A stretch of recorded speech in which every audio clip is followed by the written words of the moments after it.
மேவு குருபதம் சிந்தையொடு வாக்கிலும் சிறமீது வைத்து போட்டு ஜெகமலாமச்ச ஜெயக்கொடி பறக்க விடும். சுதர்மசேனை. மக்கள் குரல். சுதர்மசேனை கருப்பெற்று உருபெறும்போது கட்டியம் கூற வருகிறது தூமகேது. வணக்கம் நண்பர்களே. C/2023A3 அப்படின்னு அழைக்கலாம், இல்லை சு ஷின்ஷான் அட்லாஸ் அப்படின்னு அழைக்கலாம். இதை கண்டுபிடிச்சிருக்காரு நாசா விஞ்ஞானி மேத்யூ டொமினிக் அப்படிங்கிறவர். இது என்னது அப்படின்னு, என்ன சார் என்னென்னமோ சொல்றீங்க? அது ஒன்றும் இல்லை, வால் நட்சத்திரம், இங்கிலீஷில் காமெட் அப்படின்னு சொல்றதுதான். இந்த வால் நட்சத்திரம் குறிப்பா இந்த வால் நட்சத்திரம் ஒரு 80,000 ஆண்டுகளுக்கு பிறகு முதல் முறையாக தோன்றுகிறது அப்படிங்கிறத கண்டுபிடிச்சிருக்காங்க. இது ஆக்சுவலா வந்து மார்ச் 2023லயே இதை கண்டுபிடிச்சிட்டாங்க. ஸோ இது என்ன அப்படின்னா ஒன்றும் கிடையாது. வால் நட்சத்திரம்னு நம்ம சாதாரணமா பரவலான மக்களால பேசப்படக்கூடியதுதான் இது. அதுக்கு வந்து முதல்ல பெருமையை தட்டி செல்றது வந்து சைனீஸ் தான் நாங்க கண்டுபிடிச்சோம்னா, அதுக்கப்புறம் நாசா வந்து ஆனா என்ன பண்ணாங்கன்னா அதனுடைய போட்டோஸ் எல்லாம் எடுத்து வெளியிட்டு தங்களை எஸ்டாப்ளிஷ் பண்ணிட்டாங்க, நாங்க கண்டுபிடிச்சோம் அப்படிங்கிற மாதிரி. அது இருக்கட்டும், அதை பத்தி பிரச்சனை இல்லை, யாரோ கண்டுபிடிக்கிறாங்க அவ்வளவுதான். இப்ப அதை பத்தி பெரிய விவாதங்கள் நடந்துகிட்டு இருக்கு. விவாதம்னு சொல்ல மாட்டேன், அதை பத்தி நிறைய இன்ஃபர்மேஷன் ஷேரிங் நடந்துகிட்டு இருக்குது. அது எப்படி அப்படின்னா 2024 செப்டம்பர் மாசம் 26 இருந்து கிட்டத்தட்ட ஒரு 1.5 மாசத்துக்கு அது வந்து பூமிக்கு அருகில வரும், ரொம்ப கிட்ட நெருங்கி இருக்கும், பூமிக்கு நெருங்கி இருக்கும். அப்ப வந்து டெலிஸ்கோப் போன்ற எந்த விதமான உபகரணங்களும் இல்லாமையே நேராகவே பார்க்கலாம் நம்ம அப்படிங்கிறது. இந்த காமெட், இந்த விண்மீன்கள் இல்ல வால் நட்சத்திரம் அப்படின்னு சொல்லக்கூடியது இருக்கு இல்லையா, அதை வந்து தூமகேதுன்னு கூட சொல்லுவாங்க. சரித்திரத்துல தூமகேதுன்னு கூட சொல்லுவாங்க. அதை அந்த தூமகேதுவோ இல்ல வால் நட்சத்திரமோ இல்ல தமிழ்ல விண்மீன்கள்னு சொல்லக்கூடியது எப்படி ஃபார்ம் ஆகுதுன்னா, மிகப்பெரிய ஒரு பாறை மாதிரி நிறைய சிறிய பெரிய பாறைகள்லாம் சூரியனை சுத்தி சுத்தி வரும்போது அத உள்ள இருக்கிற சூரிய வெப்பத்தினால அந்த கற்கள் உள்ள இருக்கிற வாயுக்கள் அது அப்படியே வந்து அந்த ஹீட் தாங்காம இன்னும் மேலும் நீராவி மாதிரி வெளியில வந்துடும். அந்த மாதிரி வரும்போது அதுல வந்து டஸ்ட் பார்ட்டிகல்ஸ் உருவாகும், இல்லைனாக்க எலக்ட்ரான் மற்றும் அயான்னா சார்ஜ்டு பார்ட்டிகல். அது பாசிட்டிவ்லி சார்ஜ்டு பார்ட்டிகளா இருக்கலாம், இல்ல நெகட்டிவ்லி சார்ஜ்டு பார்ட்டிகளா இருக்கலாம். அயான் ஃபார்மேஷனால தான் லைட்னிங்கே வருதுங்கிறது ஒரு அறிவியல். ஓகே, அதையும் தெரிஞ்சுக்கோங்க. அந்த சார்ஜ் வந்து டிஸ்சார்ஜ் ஆக போகும்போது ஏற்படக்கூடிய எனர்ஜி வெளிப்பாடு தான் அந்த லைட்னிங் அப்படின்னு சொல்றது, தண்டர் அப்படிங்கிறதெல்லாம். ஓகே, லைட்னிங் அண்ட் தண்டர் அப்படிங்கிறது. சரி, இப்ப நம்ம வந்து இதுக்கு வந்துடும். இப்ப 2024 இதை பார்க்கப்படுது. இப்ப வந்து எல்லாரும் அதை பேச ஆரம்பிச்சிட்டாங்க. அதை பத்தி என்ன மாதிரி பேச ஆரம்பிச்சிட்டாங்கன்னா, முதல்ல நம்ம புரிஞ்சுக்க வேண்டியது என்ன அப்படின்னாக்க 2 விதமா இதை நம்ம பிரிச்சுக்கலாம். ஒண்ணு வந்து அறிவியல் ரீதியா பிரிச்சிருவோம், அது என்னங்கிறத கடைசியில பார்க்கலாம். முதல்ல வந்து இது வந்து ஒரு இந்திய சித்தாந்தம் அல்லது இதிகாச இது அந்த மாதிரி பார்க்கலாம். அந்த மாதிரி இந்திய சித்தாந்தங்கள் பேஸ்ல என்ன மாதிரி இருக்கு அப்படிங்கிறத பார்த்துருவோம். இந்த தூமகேது ஒன்றும் புதுசு இல்லை, இப்பதான் ஏதோ நாசா இப்ப புதுசா கண்டுபிடிச்சிருக்காங்க. முன்னாடி ஹாலிஸ் காமெட்னு கூட வந்திருக்கு, அதை பத்தி பரவலா ரொம்ப பேச்சு அடிபட்டது. 89 வருஷத்துக்கு ஒரு தரம் தான் வரும் அந்த மாதிரிலாம். இப்ப இது 80,000 வருஷத்துக்கு அப்புறமா வருது, இந்த மாதிரி ஒரு காமெட் வருது அப்படின்னா, அந்த வால் நட்சத்திரம் வருது அப்படின்னா. இந்தியாவுக்கு ஒன்றும் இதெல்லாம் புதுசே கிடையாது. ஏன்னா இந்தியா வந்து வானசாஸ்திரத்துல வந்து மிகப்பெரிய வல்லுநர்கள் பல 1000 வருஷத்துக்கு முன்னாடியே இருந்திருக்காங்க. குறிப்பா சொல்லணும்னா வராகமிகரர் சொல்லலாம், பாஸ்கராச்சாரியா சொல்லலாம், லீலாவதின்னு அவர் பொண்ணு பேர்ல புக்கை எழுதியிருக்காரு அதை பத்தி எல்லாம், கணிதத்தை பத்தி. அப்புறம் பிரம்மகுப்தரை சொல்லலாம். இது எல்லாத்தையும் விட ஆரியபட்டா, அது நம்ம எல்லாருக்கும் நல்லாவே தெரியும். நம்ம விண்வெளியில ஒரு இது சேட்டிலைட் அனுப்பின போது ஆரியபட்டான் தான் வச்சோம் அதுக்கு பேர். ஸோ இந்தியாவை பொறுத்த வரைக்கும் சயின்ஸ் அப்படிங்கிறது வந்து ஏதோ வெளிநாட்டுல வந்து எல்லாம் சொல்லிட்டு இருக்காங்க, இந்தியாவுக்கு ஒண்ணுமே தெரியாது, இங்க எல்லாம் வந்து ஸ்னேக் சார்மர்ஸ் அப்படின்னு. அதுதான் ஒரு தடவை மோடி சொன்னாரு, we are not snake charmers, we are mouse charmers அப்படின்னாரு. அந்த மவுஸ் இருக்குல்ல, அது அந்த அளவுக்கு நிறைய இருக்கு. ஆனா என்ன பண்றது, நம்ம வந்து எதுவுமே வெளிநாடு அப்படின்னா நம்ம ஈஸியா ஏற்றுக்கொள்ளக்கூடிய மனப்பான்மையையும் நம்பக்கூடிய மனப்பான்மையும் நல்லா ஆணி வேறல அடிச்சு எழுதி வச்சுட்டாங்க. அதனால எதுவுமே இந்திய உன்னதங்களோ அதனுடைய பெருமிதமோ நமக்கு சொல்லித்தரப்படவில்லை. History was totally wrongly written அப்படிதான் சொல்லணும். அதாவது எக்ஸ்போஷர் கொடுக்கல நமக்கு. எனிவே இப்ப நம்ம இதை பார்த்துருவோமே. இந்த தூமகேது வந்து புதுசு கிடையாதுன்றத நான் சொன்னேன். இது எப்படி புதுசு கிடையாதுன்னா, இதுக்கு வந்து சாஸ்திரங்கள் படியும் ஹிஸ்டாரிக்கலியாவும் ப்ரூவ் பண்ணியிருக்காங்க. சரித்திர ஆதாரப்பூர்வங்கள்லாம் நிறைய இருக்கு. ஒண்ணு வந்து ராமாயண காலத்திலேயே இந்த விண்மீன் தோன்றி இருக்கு அப்படின்னு சொல்றாங்க. நீங்க வந்து கொஞ்சம் அப்படியே கவனிச்சுட்டு வந்தீங்கன்னாக்கா நல்லா புரியும் உங்களுக்கு. அதுக்கு அடுத்தது வந்து மகாபாரத காலத்திலயும் இந்த விண்மீன் தோன்றிருக்கு அப்படின்னு சொல்றாங்க, தூமகேது வந்திருக்கு அப்படின்னு சொல்லுவாங்க. அதுக்கப்புறமா வந்து இன்னும் ஒரு மிகச்சிறந்த உதாரணமா ஒரு 1000 வருஷத்துக்கு முன்னாடி சோழ பேரரசு ஆட்சியில இருந்த போது, இந்தியாவில் ஆட்சியில இருந்த போது, தென் மாநிலங்கள்ல அப்ப இந்த தூமகேது வந்திருக்கு அப்படின்னு சொல்லி. இது வந்து ராமாயணம் தான் ஃபர்ஸ்ட், அதுக்கு அடுத்தது மகாபாரதம், அதுக்கப்புறமா இந்த சோழ பேரரசு. இப்ப நமக்கு சமீபத்திய உதாரணமாக நம்ம அதை எடுத்துக்கலாம் அப்படின்னு நமக்கு படுது.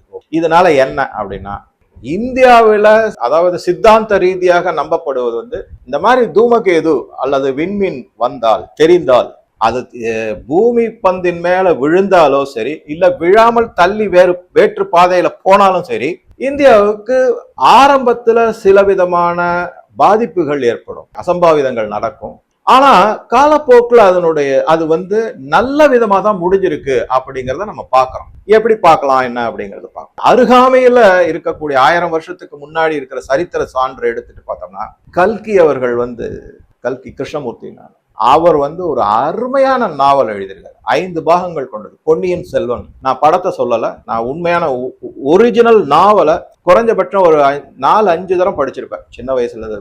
அடிக்கடி கல்கியில வந்து அது சீரியலா போடுவாங்க, 2 வருஷத்துக்கு ஒரு தரம் போட்டுட்டு இருப்பாங்க, அதை படிச்சுக்கிட்டே தான் இருக்கும். என்ன மாதிரி வர்ணனை அவர் இந்த கல்கி வந்து பாருங்களேன், ஒரு உன்னதமான வர்ணனையோட தான் ஆரம்பிக்கிறார்.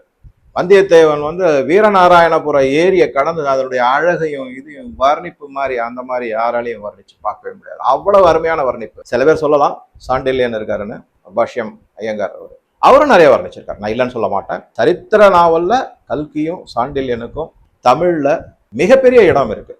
உன்னதமான நாவல்கள், ஆல்மோஸ்ட் கல்கியோட எல்லா நாவலும் படிச்சிருக்கேன், சாண்டில்யனோட படிச்சிருக்காங்க. சரி, இப்ப come to the point.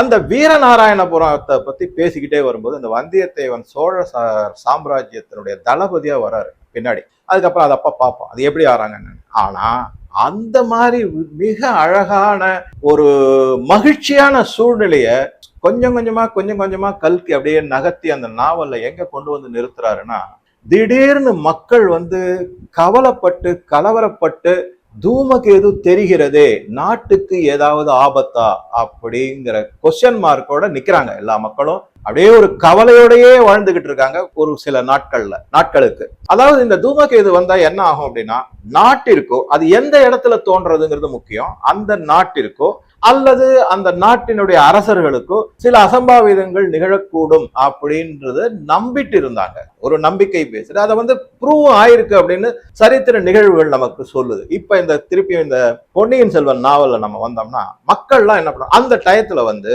Rajaraja Cholan மற்றும் ஆதித்த கரிகாலன் அவருடைய மூத்த தமையனர், அவர்களுடைய அதே மாதிரி குந்தவை பிராட்டி, இவர்களுடைய தந்தையான சுந்தர சோழர் வந்து நோய்வாய்ப்பட்டு படுத்த படுக்கையா இருக்காரு. எந்தவித மருத்துவமும் அவருக்கு சரியா வரல. அவர் ஒரு மன பிறழ்வுல வந்து எதையோ பார்த்து பீதி அடைஞ்ச மாதிரி சொல்லிக்கிட்டே இருக்காரு. ஒளிஞ்சிருந்து பாக்குறாங்க, இது பண்றாங்க, அதை யாரு என்ன அப்படின்னு கடைசி வரைக்கும் கண்டுபிடிக்க முடியல. கடைசியில சொல்லுவாரு பொன்னியின் செல்வன் நாவல்ல கல்கி அவர்கள். இப்ப பாருங்க, அழகாக ஒரு மகிழ்ச்சியான தருணத்துல இருந்து ஒரு துக்கமான தருணத்துக்கு அப்படியே நம்மளை அழைச்சிட்டு போவார். அந்த தூமகேது வரும்போது சுந்தர சோழர் படுத்த படுக்கையா இருக்காரு. அதனால மக்கள் எல்லாம் என்ன நினைப்பாங்க அப்படின்னு நீங்க ஈஸியா நீங்களே யூகிக்கலாம். சுந்தர சோழருடைய மரணம் வந்து விட்டதோ என்று மக்கள் கவலைப்படுகிறார்கள். ஆனால் துர்மரணம் ஏற்பட்டது ராஜராஜ சோழனுடைய தமையனாரான ஆதித்த கரிகாலருக்கு நடந்தது. அதுதான் விதி அப்படிங்கிறது வந்து சில பேர் சொல்லுவாங்க, அதெல்லாம் ஒண்ணும் கிடையாது, அப்படி மதியால் வெல்லலாம். ஆதித்ய கரிகாலனால வெல்ல முடியல. சுந்தர சோழர் வந்து படுத்த படுக்கையா இருக்காரு, எதிர்பார்த்துக்கிட்டு இருக்காங்க. ஆனா மரணம் நடந்த துர்மரணம் நடந்தது வேற எங்கேயோ ஒரு இடத்துல. அதை நம்ம பாக்குறோம். ஓகே, இப்ப வந்து துர்மரணம் நடந்தது, அப்படியே முடிஞ்சிருச்சா சார்? நான் என்ன சொன்னேன், ஒரு சில அசாதாரண நிகழ்வுகளும் நன்மைகளும் பெரும்பாலும் நிகழும் அப்படின்னு சொன்னேன். ஆதித்ய கரிகாலன் தான் பட்டத்துக்கு வர வேண்டியவர், அடுத்த அரசரா வர வேண்டியது. ஆனா வேறு யாரெல்லாமோ வந்துட்டு கடைசியில ராஜராஜ சோழன் தான் அரியணை ஏறுறார். அவர் அரியணை ஏறின உடனே சோழ சாம்ராஜ்யம் வெகுவாக விரிந்து பறந்து அயல் நாடுகளிலும் போட்டு, அப்ப நன்மை அங்க வருது. அடுத்த மிகப்பெரிய நன்மை, தஞ்சை பெரிய கோவில் 1000 வருடங்களை கடந்து திறமா நிக்குது. எத்தனையோ இயற்கை நிகழ்வுகள் நடந்திருக்கலாம், எல்லாத்தையும் எதிர்கொண்டு நிக்கிறது. இன்னைக்கு உலகத்திலேயே இந்த மாதிரி ஒரு மான்யூமெண்ட் அப்படின்னு, சரித்திர மான்யூமெண்ட்னு சொல்லக்கூடியது வந்து எங்கேயுமே கிடையாது. அந்த அளவுக்கு அந்த தஞ்சை பெருவுடையார் கோவில் அப்படின்வாங்க, அது நிமிர்ந்து நிக்குது. ஒரு மிகப்பெரிய பெருமை நம்ம எல்லாருக்குமே. ஸோ நன்மைகள் நடந்துகிட்டு தான் இருக்கு. ஆக மொத்தம் தூமகேதுவால நம்ம ஒரு பயம் உண்டாக்குறது, பயப்பட வேண்டிய அவசியம் இல்லை அப்படின்னா சரி ஓகே சார், இந்த இதுல மட்டும்தான் அந்த மாதிரி நடந்திருக்கா? அதாவது சோழ சாம்ராஜ்யத்துல மட்டும்தான் தூமகேது, மற்ற சமயங்கள்ல எப்படி இருந்திருக்கு அப்படின்னு பார்த்தோம்னா அதுலயும் நான் குறிப்பா உங்ககிட்ட ஒரு விஷயத்த சொல்ல முடியும். ராமாயணம் நடந்தது, கடைசியா பட்டாபிஷேகம் நடந்தது, உன்னதமாக கொண்டாடப்படுகிறது இந்தியாவில். அடுத்ததா மகாபாரதம், தூமகேது வந்தது, பல அசாதாரண நிகழ்வுகள், பல பேர் அந்த மாதிரிலாம் அண்ணன் தம்பிக்குள்ளேயே சண்டை, போர் முடிஞ்சு ரத்த ஆறு ஓடுதுங்க. ஆனா அதுல நடந்த நன்மை என்ன அப்படின்னு நம்ம பார்த்தோம்னா, என்ன பொறுத்த இது எல்லாமே என்னுடைய சொந்த கருத்தா நான் புரிஞ்சுக்கிட்ட விதத்தை உங்க கூட ஷேர் பண்றேன். அதுல நடந்த உன்னதமாக நமக்கு காலத்தால் அழியக்கூடாத முடியாத ஒரு பொருள் என்னன்னா பகவத்கீதை. வாழ்க்கை நெறிமுறைகளை இந்த மாதிரி தத்துவ மாதிரி வேற எந்த புஸ்தகத்திலையும் நம்ம பார்க்க முடியாது. அந்த மாதிரி கிடைச்சது நன்மையாக நமக்கு தூமகேதுவினால் கிடைக்கப்பட்டது என்ன அப்படின்னா அது வந்ததுனால கிடைக்கப்பட்டது அப்படின்னு கூட நம்ம எடுத்துக்கலாம். பகவத்கீதை மறக்கவே வேண்டாம். சரி, இதெல்லாம் ஒரு சரித்திர நிகழ்வுகள் இல்ல இதிகாச நிகழ்வுகள் அப்படின்னு நம்ம பார்க்கிறோம். இந்த இதிகாசங்கள்லயோ இல்ல பொன்னியின் செல்வன் நாவல்லையோ யாருமே அந்த தூமகேது பூமியை தாக்கியதாக சொல்லப்படவில்லை என்பது. அப்ப என்ன ஆகுது அப்படின்னா வருது, சில அசம்பாவிதங்கள் நடக்குது அந்த விண்மீன்கள்னால, உடனே அப்படியே அது பாட்டுக்கு தன்னுடைய பாதையை மாற்றி சென்று விடுகிறது. பூமிக்கு எந்த ஆபத்தும் இல்லை அப்படிங்கறத நம்ம புரிஞ்சுக்கிறோம். அதுல இருந்து மார்ச் 2023 மேத்யூ டாமினிக் கண்டுபிடிச்சிருக்காருன்னு சொன்னாங்க இல்லையா, இதுதான் இந்த C2023 அப்படிங்கிற ஓகே அந்த அதை பத்தி பாக்குறோம் நம்ம. ஓகே, C2023A3 அந்த காமெட் இப்ப 26 செப்டம்பர்ல இருந்து பூமி பந்துக்கு பக்கத்துல வந்திருக்குன்னு சொல்றாங்க. இது நம்ம எப்படி இந்த காமெட்லாம் எப்படி உருவாகுச்சு, என்ன மாதிரி ஆயிடுச்சு எல்லாத்தையும் பாக்குறோம். இந்த டயத்துல இது ஒவ்வொரு டயத்துல என்ன பண்ணுவாங்கன்னா அது வரும்போது அது எந்த நட்சத்திரத்துல வருது, எந்த நாள்ல வருது, எந்த ஏரியாவுல தெரியுது, இதெல்லாம் கணிச்சிருக்காங்க. நம்ம வானசாஸ்திர வல்லுநர்கள் முன்காலத்துல இருந்தே கணிச்சிருக்காங்க. இப்ப நாசா கணிச்சிருக்குன்னு நம்ம கூட எடுத்துக்கலாம், அது மாதிரி சொல்லலாம். அவங்க என்ன சொல்றாங்கன்னா குளோபல் சவுத்துல இது தெரியுது. அதாவது குளோபல் சவுத்துலயும் குறிப்பாக தென்னிந்தியாவுல இது தெரியுது. 2 நட்சத்திரத்துல இதுவா இருக்குது அப்படின்னா, ஒண்ணு சித்திரை நட்சத்திரம், இன்னொன்னு ஹஸ்த நட்சத்திரம் அப்படின்வாங்க. இதே மாதிரி ராமாயண காலத்துல இந்த நிகழ்வு, அதாவது இந்த விண்மீன் நிகழ்வு நடந்த போது தெரியற விண்மீன் தெரியக்கூடிய நிகழ்வு நடந்த போது மூல நட்சத்திரத்துல நடந்திருக்கு. மூல நட்சத்திரம் ஆஞ்சநேயருக்கு உரியது. அவருடைய சக்தி அப்பதான் அந்த ராமாயணத்துல தான் எல்லாருக்குமே தெரிய வந்தது அப்படின்னு எடுத்துக்கலாம். நம்ம எல்லாத்தையுமே பாசிட்டிவா நம்ம பார்க்கணும், நல்லதாவே நினைக்கணும் அப்படிங்கறத இந்திய சாஸ்திர கொள்கைகள். அப்படிதான் நம்ம எடுத்துக்கணும். சரி, அடுத்தது மகாபாரதத்துல சார் அப்படின்னா, மகாபாரதத்துல பூச நட்சத்திரம் நடந்தது. இதை பற்றிய பெரிய குறிப்புகள் ஒண்ணும் இல்லை. பகவத்கீதை நமக்கு கிடைச்சது ஒரு மிகப்பெரிய அபூர்வமான செய்தி அப்படின்னு நம்ம பாக்குறோம். இப்ப இது சித்திரை மற்றும் ஹஸ்த நட்சத்திரம் நடந்திருக்கு. ஹஸ்த நட்சத்திரம் அப்படிங்கிறது திருப்பதி ஏழுமலையானுடைய நட்சத்திரம். கொண்டு வாங்க, கனெக்ட் பண்ணி பாருங்க. எப்பவுமே ஒரு செய்தி நான் பல விதம் உங்ககிட்ட ஒன்னு read in between the line, ரெண்டாவது கனெக்ட் த டாட்ஸ். கொஞ்சம் உள்ள பூந்து படிச்சு பார்த்தோம்னா தெரியும். சரி, ஹஸ்த நட்சத்திரம் வந்திருக்கு.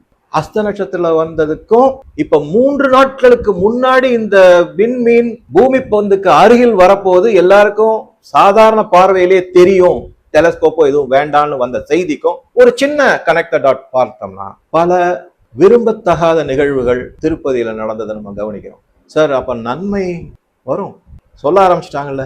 இது மாதிரி சனாதன தர்ம ரக்ஷக சமிதி வரலாம், நல்லது நடக்கலாம், நான் அந்த மாதிரி எதிர்பார்க்கிறேன். அதோட சரி, ஆக ஒரு அசம்பாவித நிகழ்வு, அதன் பின்னால் வரக்கூடிய ஒரு நல்ல நிகழ்வு, ரெண்டையும் நம்ம பார்க்கணும். இது மாதிரிதான் தொடர்ச்சியா நடந்து வந்திருக்குங்கிறத அந்த connect the dots, read in between the lines வச்சு நம்ம ஒரு புரிதலுக்கு வரோம். சீர்மேவு குருபதம் சிந்தையொடு வாக்கிலும் சிறமீது வைத்து போற்றி ஜெகமலாமச்ச ஜெயக்கொடி பறக்க விடும். சுதர்மசேனை மக்கள் குரல். சுதர்மசேனை கருப்பெற்று உருபெறும்போது கட்டியம் கூற வருகிறது தூமகேது.